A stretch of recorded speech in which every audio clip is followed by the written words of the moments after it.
Hi, I'm the manager of Ryman Healthcare, and I'm here to discuss one of the international human resource management issues that my company has and the challenges that we face. When considering expansion, Ryman took centrifugal, push, and centripetal pull factors into consideration. Australia seems like an attractive destination because of their pull factors, an aging population, which means an increasing market, and resource availability, which meant faster and easier expansion.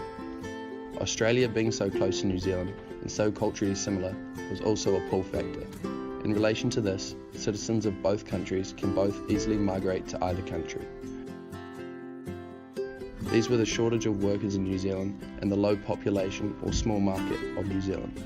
These are the key factors of why Ryman might have become an MNC in Australia. The main IHRM issue Ryman Healthcare are presented with in the aged care industry is the shortage of labour. There is a shortage of staff in Australia for businesses in the healthcare sector. In 2010, the Department of Health and Ageing estimated the aged care workforce needs to increase between 2 and 3 times before 2050 in order to provide care to the rising number of aged care residents.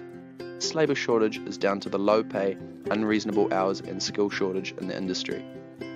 This issue makes my job a bit more difficult, as it brings with it challenges of recruiting and retaining staff as well as other external problems. Jane and Bill are not happy with the issue because it is affecting Jane's job in Ryman and Bill's decision in choosing a retirement home. I'm so sick of having to work every night. I miss normal hours. You shouldn't be working every night, mate. What's happening over at Ryman? We're all underpaid in this industry. No one wants to get a job in aged care.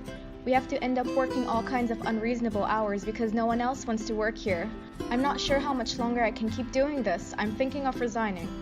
I tell you, mate, that's why you shouldn't be working for one of those big Kiwis corporations. They don't care about people. They are just trying to bring in the cash.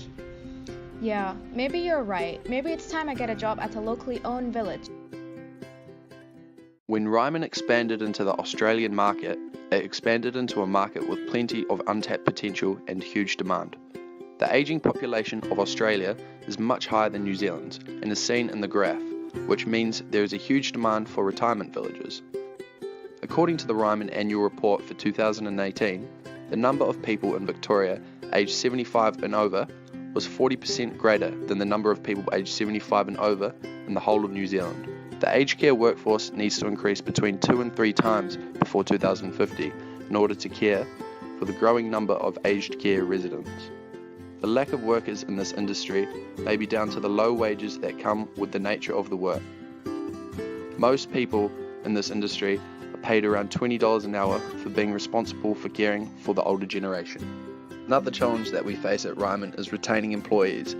This is tough because of the unreasonable working hours and also the shortage of labour, which means workers are constantly working overtime.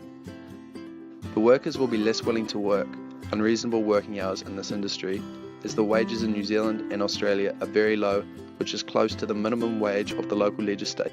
Part-time contracts are extremely common in the aged care industry. These can be less appealing than full-time contracts, as workers will want guaranteed long hours. Another challenge that Ryman has is cultural issues within their workplace due to the country of origin theory. This theory states how Ryman used the country of origin policies and replicated them in the host country of Australia. This caused a disruption within the workplace in Australia because of the different work culture that exists there. Therefore, Australian employees in Ryman are finding it difficult to adapt under New Zealand's policies, which explains the issue with retaining employees. Another external cultural issue is the lack of trust among retired Australians towards the Ryman culture. They believe that Ryman is after making profit without carefully considering the quality of the service that they provide in the retirement home. They also believe local-owned Australian-run businesses care more about the well-being of their elders rather than the profit.